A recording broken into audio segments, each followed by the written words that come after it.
You're working with a prospect who seems to be a great prospect.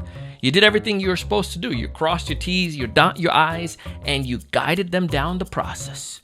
You get to the point where you're getting ready to give them that proposal, and you know, yes, sir, when you give them that proposal, they're going to say, we want to buy. But then all of a sudden, something happens. They say, you know what, Donald? Not now. We're not interested. We changed our mind. What went wrong? How can you eliminate that from happening? Why did that even happen in the first place? And on today's episode, my friend Jeff Shores is going to talk to us and guide us through the process about what we can do to fix that, and maybe what are some of the issues causing it in the first place. You're going to love this one. You're going to love it. I'm telling you.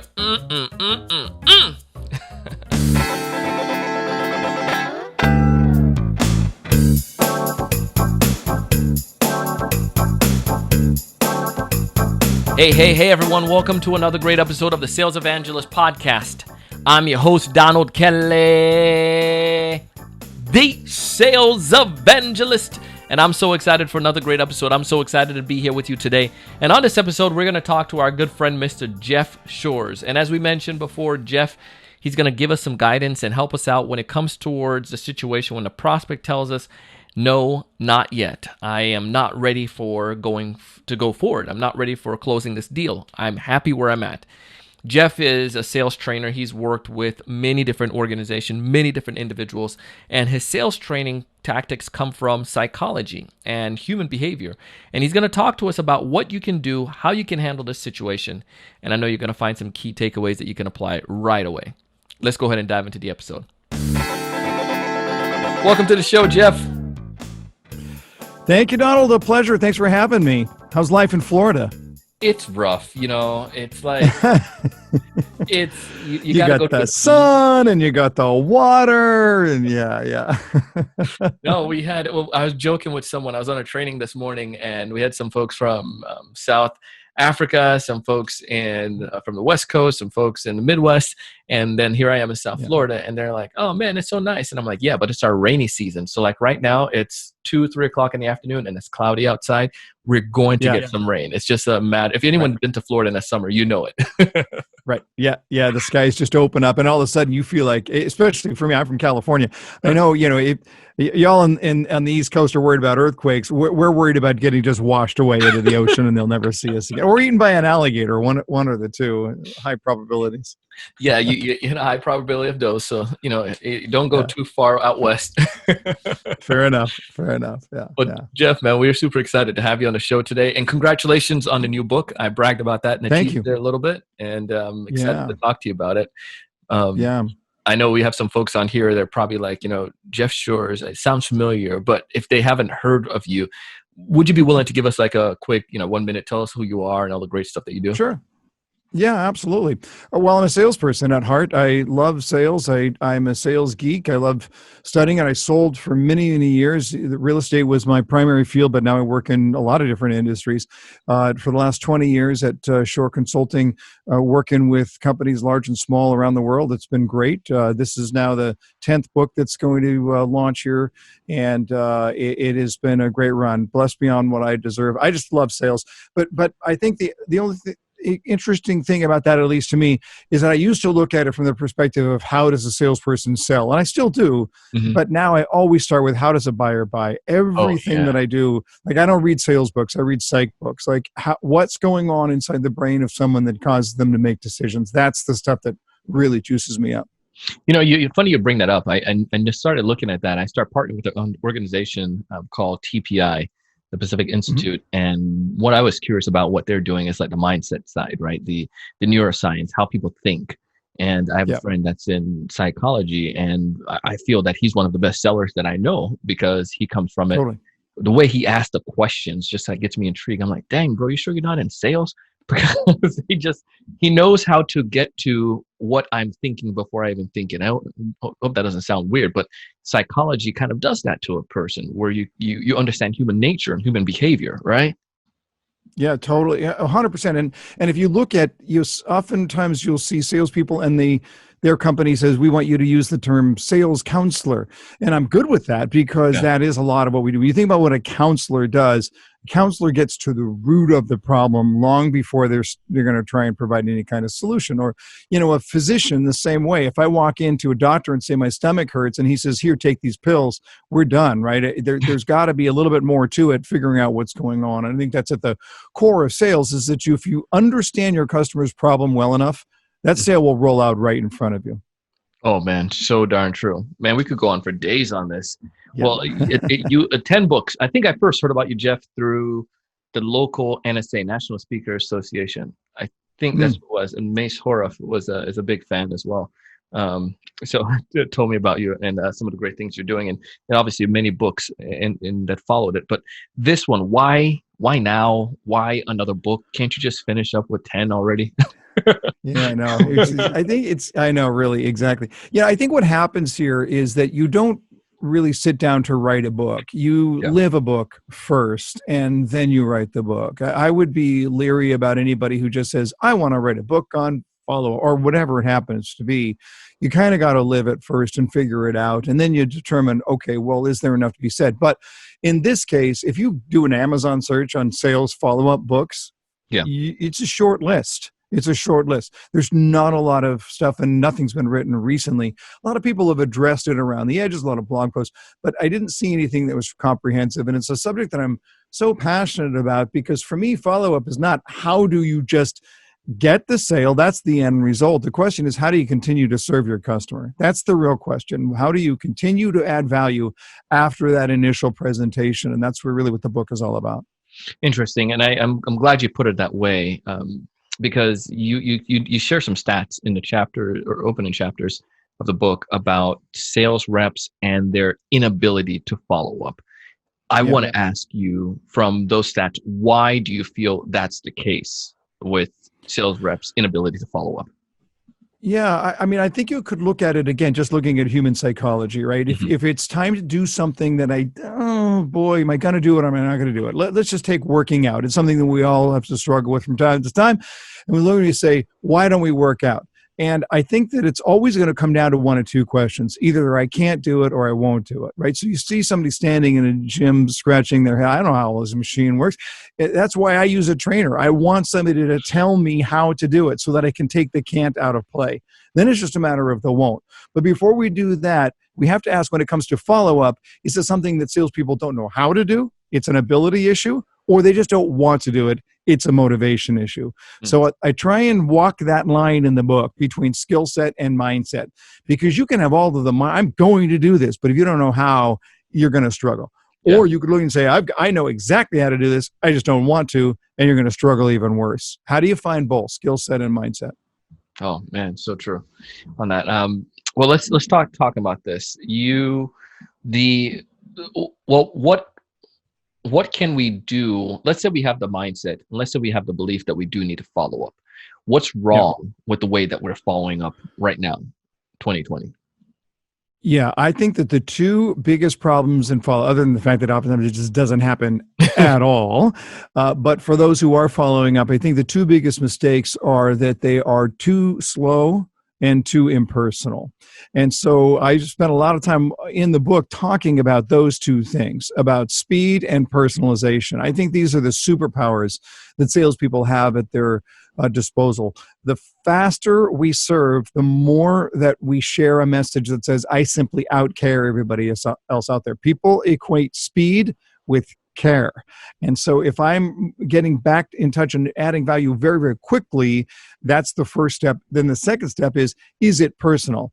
I mean, listen, Donald, you're like me, right? How many emails do we get in the course of a week? It's a form email, that is like, if you spent 5 minutes online, you would know everything there is to know about me.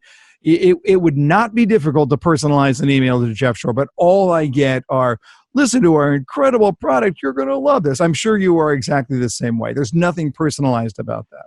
Yeah, and I was just talking to my buddy Jared Easley, and one of the jokes we were going back, somebody sent me an email and I need to respond to him. It wasn't it was a great email.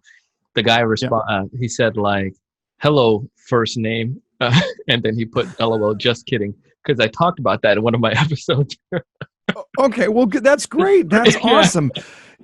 At least he's drawing something in very, very quickly. He's personalizing it to you. I am yeah, good with that. yeah. We had talked about how do you get somebody's attention, and I had somebody who sent me an email, and he had took a photo of himself, and he just took a piece of paper with a pen, and he wrote, "Hi, Jeff," and he just held it up so that I knew this was for me. It wasn't another form email. And for the record, I didn't use his service, but I returned the email, and we had a nice little banter. It wasn't a good fit, but he got my attention. That if you can combine those two things, speed and personalization, you are already ahead of 98% of the people out there that are just relying on their CRM to kick out a generic email 24 hours after a conversation. Yeah, and I think that's where just had a conversation. Jeff and I was just talking to one of my friend and past guests. His name's Sean, and Sean was talking about how they're doing outreach, an idea of personalization.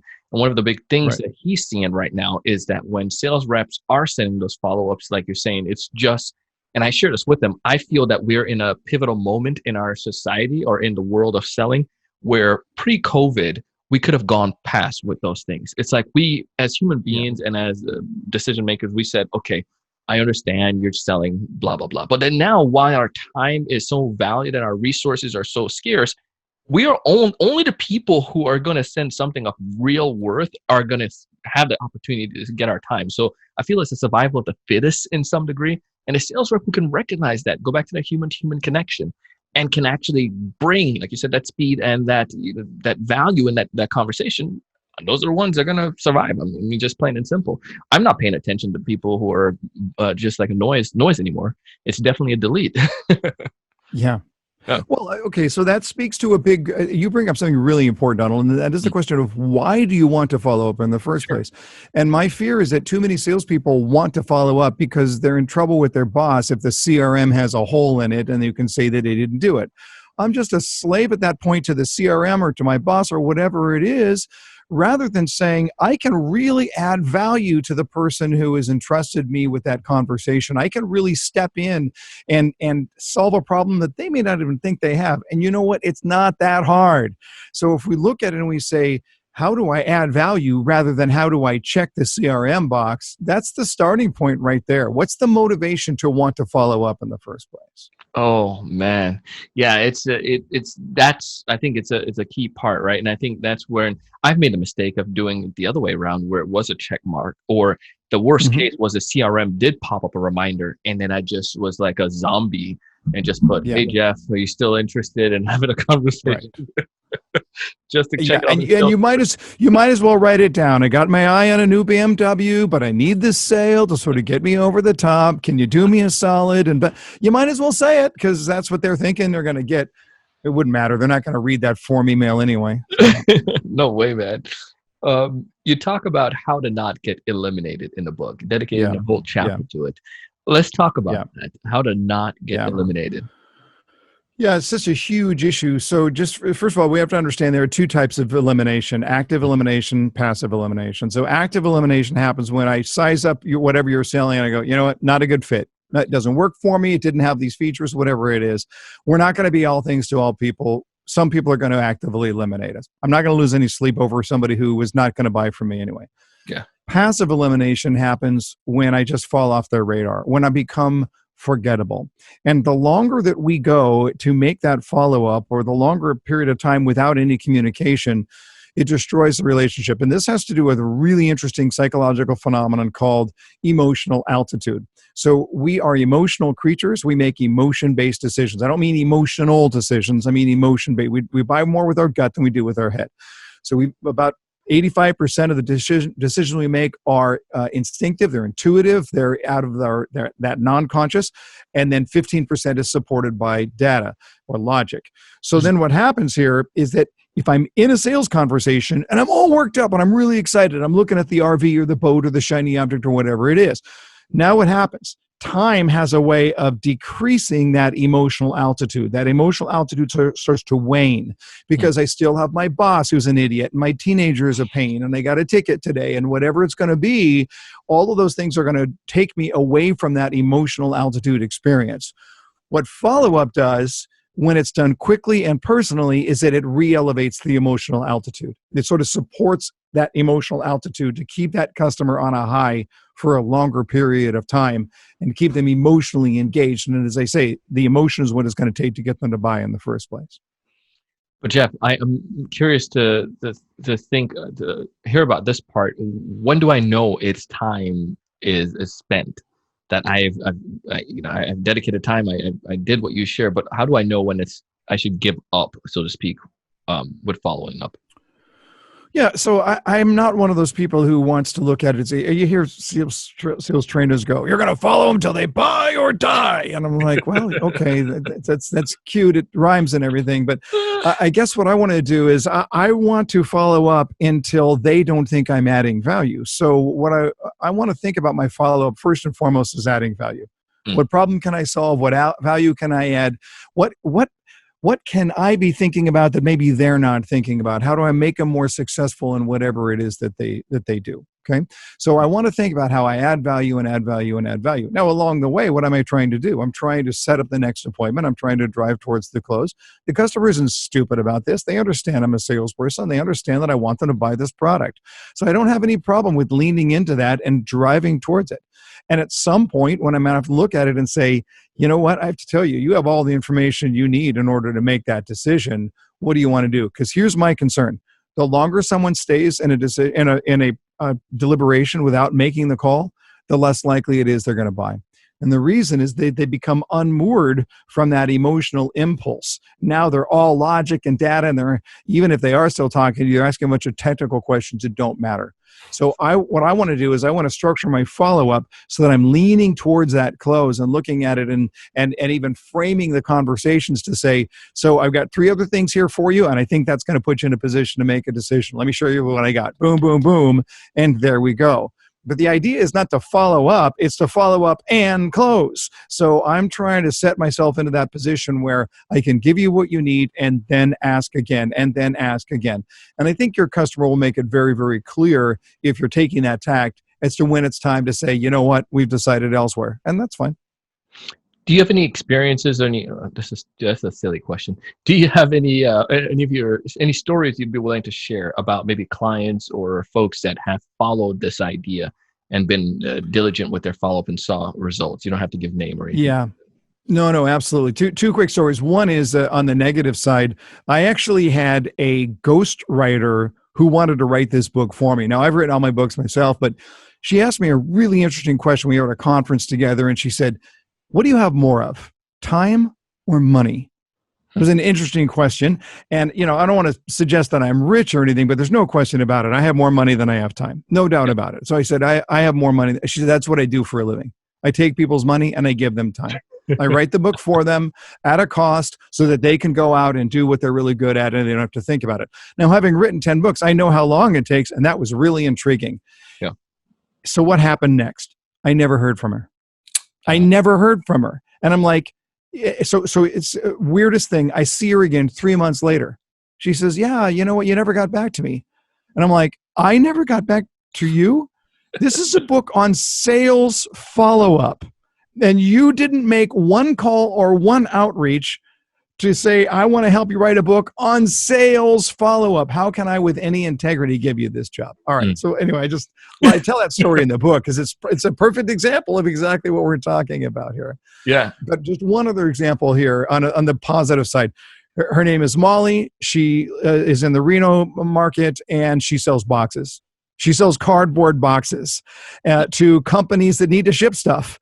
And I'm like, how do you differentiate your product from everybody else? And she looked at me like, it's a box. It's a box. There's no different. It's a box. How do I differentiate? Well, we're more expensive than our competitors, but it's a box. And so what does she do? She just builds relationships and builds relationships and builds relationships. And after a while, people look at her and say, you know what? You know how to take care of me better than my current supplier takes care of me. I'll give you the business. That's what it's all about. Yeah. And I get the feeling with this, Jeff, you can't look at it as a short-term gain when it comes towards these following up. Like you're saying, it's not like, until the buy or the die, but it's more of if I can continue to give value. And I think that's where that chapter comes in, which intrigued me. video Hmm. follow-up. Yeah. Because I feel that if I can add a little, that's definitely added more value there as opposed to the, just checking, just touching bases. I'm like, stop touching my dang base. I don't want to Yeah. give me Yeah. something else. I love that. Stop touching my dang base. That's my base. Stay off of it. My Yeah. I base. like it. Yeah. Yeah. But do you mind speaking to that? How you guys have seen Yeah. video to help with a follow-up? Yeah, absolutely. And I know you've talked about this a lot on the podcast, and good for you because we were just having this conversation offline, right? Yeah. This should not be cutting edge. Somehow it still is. It's not difficult. The amount of impact that I can make in 30 seconds with a personalized video is ridiculous. It's the type of impact that any marketer would kill for, and I can do it in 30 seconds. So the opportunity here, even right from the very beginning, that polite little thank you, here's a little value add, a little something extra, whatever it is, it doesn't take very much. And the thing that frustrates me about this more than anything else is that the number one barricade to video is vanity. It's just discomfort. I don't like the way I look on camera. Well, here's a suggestion for you. That's how you look. That's how you look. And I'm talking about video in follow-up. Your customer already knows what you look like. You don't look like George Clooney in real life and Carrot Top on video. They already know what you look like. So it just baffles my mind, not to mention the fact that you can record and re-record over again until you send something out. And yeah, it's raw and it's bumpy, and that makes it authentic. That makes it real. So to me, this is the best thing that will come out of the COVID-19 pandemic is the idea that it forced the use of video, and we can accelerate that sales presentation so much through that video interaction long before we meet somebody for the face-to-face for the first time. I just think it's a really, really cool opportunity that will hopefully change things forever. Oh man, yeah, I couldn't agree with you more on that one. And I also, if you look at a lot of these tools that you can do videos with, is go back to the comment you mentioned about the added value, continue to add value, is the screen Yeah. share capability. I saw someone do this on LinkedIn where they Yeah. pulled up somebody's LinkedIn and sent a video and was chatting with them, like, saying, Jeff, I saw that you did this. I published this many books.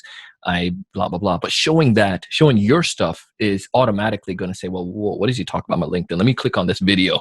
And that opens, again, the engagement and following up with that. I think the sky's the limit, but it's just us getting out of our own way, like you said with the video. I love that idea. I need to tell that to somebody about you look the same way on the video.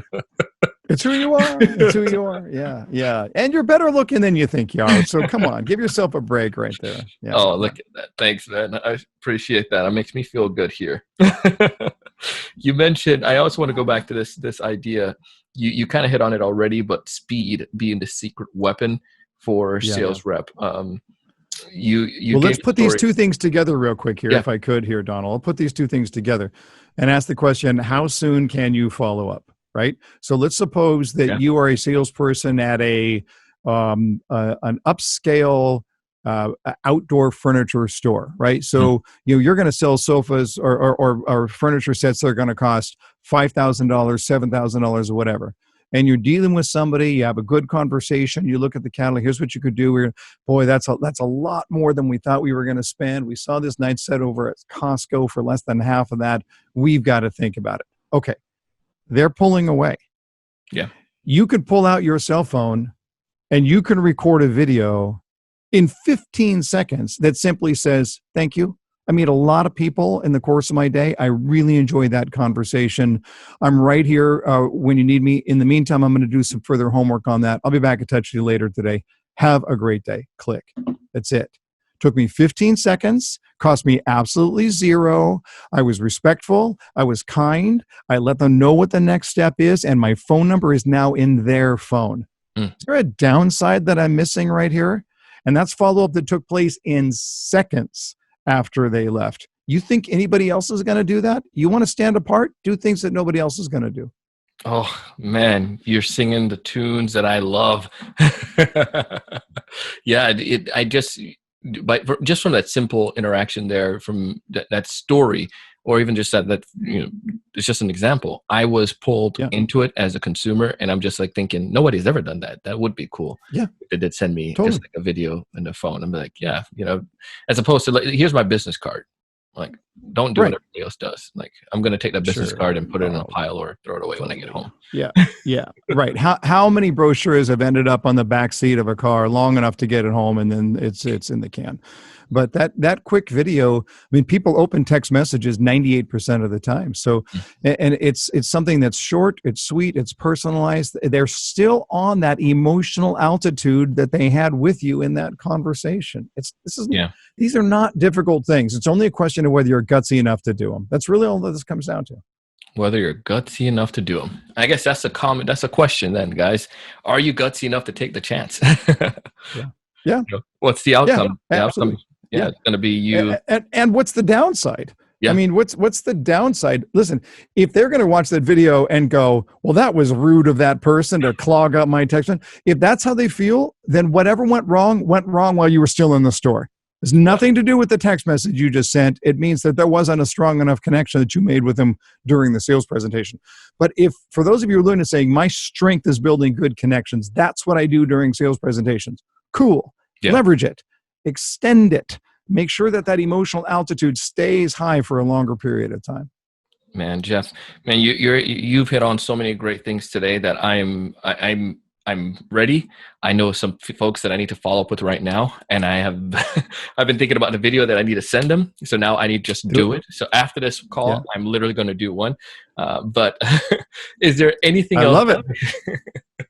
Anything else that we did not hit on today that you would like to share with us? And I know we can't give everything from the book in one podcast episode. Yeah, but I'll just say one last thing, and that is that years ago I read Stephen Pressfield's book, The War of Art. A change of tone from the philosophical book, The Art of War, The War of Art. And it's about artists and writers who face projects and they just get that block and they just don't want to do it. Stephen Pressfield calls it resistance, or the resistance. It's this idea that there is this unknown factor, this unseen factor called resistance that tries to get me to not do the very things that I need to do. It's a comfort addiction. That's all it is. I wrote another book about comfort addictions, but we all have that comfort addiction, right? We like to be in our comfortable place. And but what we find here is that the most successful things out there, the best parts of life, not just sales, but life, are on the other side of that discomfort. And so if you're uncomfortable with follow-up, you got to deal with that first. You got to get this right here. You got to get your head on straight. And if you can get through that discomfort, if you can just lean into it, you lean and you lean and you lean, and pretty soon you break through to incredible opportunities on the other side. But you got to get past the resistance. Man, couldn't agree with you more on that, man. Jeff, I'm a believer now. You just got another evangelizer here, somebody who's going to evangelize about this. And I highly recommend you, if you're listening to this episode, to check out the book. We have a link down in the show notes. And if you're watching this on TSE TV, you'll see the link down below. Do yourself a huge favor and get the darn book. And I promise you, it's going to be amazing. I'm going to follow up with you guys too. You like that, huh? Love it. Jeff, if folks want to get in touch with you, what's the best way for them to go about doing so? Yep. All things through jeffshore.com. That includes our podcast, The Buyer's Mind. We do a free Saturday morning video every single Saturday morning. You can sign up there. And of course, link to the book right on that main page as well. Awesome. Jeff, thank you again for taking the time to come on the show today. We super appreciate you and your wisdom. Donald, that was really fun. Thanks for having me.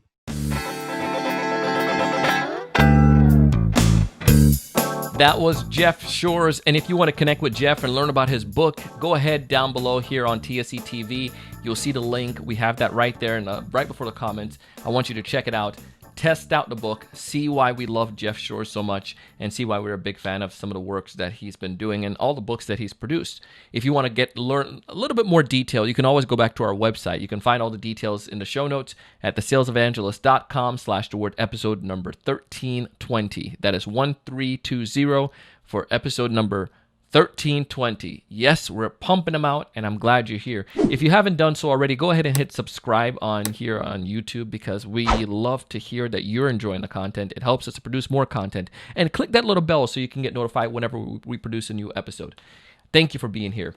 We bring on folks like Jeff. We share content like this because we really want to help you. We've been in your shoe. Our team, our sales reps, and we sell, and we want to help sellers to improve. It just makes sense, right? I want you to find more of those ideal customers. I want you to know what to say when you meet with them.